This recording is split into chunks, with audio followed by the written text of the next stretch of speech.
যে কোনো মাংস রান্নার স্বাদ দ্বিগুণ করতে আমার শাশুড়ি আম্মা কিছু সিক্রেট মশলা ব্যবহার করে। এই মশলাটা একবার তৈরি করে বেশ অনেক দিন যাবত সংরক্ষণ করে। কোরবানি ঈদের আর একদমই বেশি দেরি নেই, তাই ঝটপট এই মশলাটা কিভাবে তৈরি করেছে এবং গাছ থেকে পাড়া এই খেজুরগুলো কিভাবে একদিনের মধ্যে পেকে যাবে, তো আজকে সেইগুলোই শেয়ার করবো। আসসালামু আলাইকুম, সবাই কেমন আছেন? আশা করছি সবাই ভালো আছেন। সবার অনেক দোয়া এবং ভালোবাসায় আলহামদুলিল্লাহ আমরা অনেক ভালো আছি। তো চলুন ভিডিওটা শুরু করা যাক।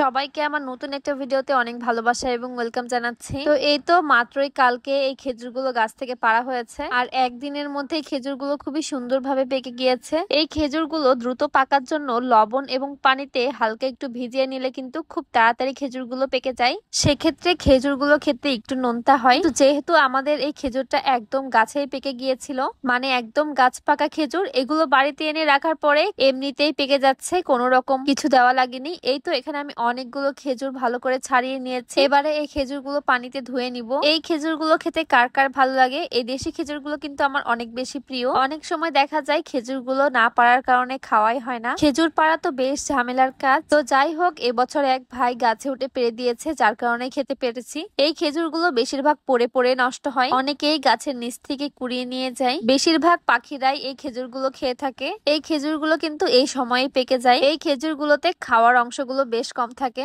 এই খেজুরের বীজটা অনেক বেশি বড় হয়। এই তো এখানে সবগুলো খেজুর ধুয়ে নিয়েছি, এবার খাওয়ার পালা। আমি আর আমার মেয়ে তো এখানে বসে অনেকগুলো খেজুর খেয়ে নিয়েছি। তো খেজুরগুলো খাওয়ার পরে এইখানে আমার শাশুড়ি আমার মাথায় মেহেদি দিয়ে দিব, যার কারণে প্যাকেটের মেহেদিটা গুলিয়ে নিয়েছি। আর আমার হাতের অবস্থা তো দেখতেই পাচ্ছেন, কি একটা লাল হয়ে গিয়েছে। মনে হচ্ছে মেহেদি দেওয়ার আর কোনো ঝামেলায় থাকলো না, এইভাবে খুবই সুন্দরভাবে মেহেদি দেওয়া হয়ে গিয়েছে একবারে। তো আমি এখানে আমার শাশুড়ি আমার হাতে সবসময় মাথায় মেহেদি লাগিয়ে দিই। তো যাই হোক, বেশ যত্ন সহকারে তার মাথায় মেহেদি দিয়ে দিয়েছি। আর আমার হাতের অবস্থা তো খুবই খারাপ, এই তো হাত তো সম্পূর্ণ লাল হয়ে গিয়েছে। তো যাই হোক, এই তো আমার শাশুড়ি আম্মা এখন মাংসের মশলা তৈরি করবে।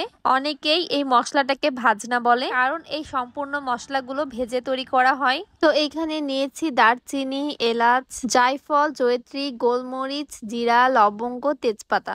এইখানে সর্বমোট 8টি মশলা রয়েছে। এই সবগুলো মশলাই কিন্তু পরিমাণ মতো ব্যবহার করলে রান্নার টেস্ট অনেক গুণে বেড়ে যায়।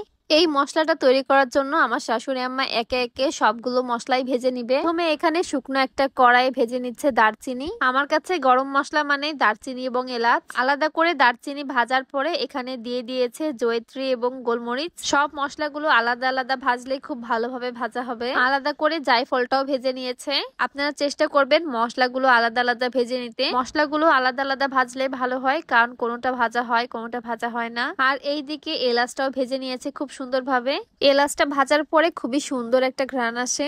আর এই তো এখানে এবার আলাদা করে জিরাটাও ভেজে নিচ্ছে। আমাদের কুষ্টিয়া জেলার মানুষ বেশিরভাগ মাংস রান্নার পরে জিরাটা ভেজে গুঁড়ো করে দেয়, এটাকে বলা হয় জিরে ভাজনা। তবে আমার শাশুড়ি আম্মা এই ভাজনাটা তৈরি করে সব ধরনের মশলার একত্রে। এবারে সব মশলাগুলো আলাদা করে গুঁড়ো করে নিব। প্রথমেই ভাজা এলাচটা গুঁড়ো করে নিলাম। ভাজা এলাচের গন্ধে তো চারিদিকে একদম মোমো করছে।